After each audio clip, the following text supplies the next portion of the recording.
तो उसने कराची यूनिवर्सिटी से उसने बीएस किया था और इकरा यूनिवर्सिटी से उसने मास्टर्स किया हुआ है। देखें डील कुछ भी नहीं है, डील ऐसी नहीं है। मेरी लवाहिकीन से मुलाकात बाद में हुई थी और जो रुमाना आरिफ जो है, जो वाइफ है इमरान आरिफ की, जब मेरी उनसे गुफ्तगू हुई तो मैंने उनसे पूछा, मैंने कहा ये आपने क्यों किया? कहने लगी देखो उजैर, मैं पहले ही तुम्हें कह रही थी मैं अल्लाह वास्ते माफ करूंगी, मैंने अल्लाह वास्ते माफ कर दिया।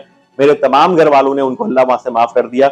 और जब मैंने पूछी, मैंने कहा वो लोग आए थे? तो उन्होंने कहा हाँ वो हमारे घर पे आए थे और हमसे उन्होंने माफी तलाफी करी है और बहुत रोना धोना कर रहे थे। तो उनके इस रोना देना पे, माफी तलाफी पे मैंने उनको अल्लाह वास्ते माफ कर दिया।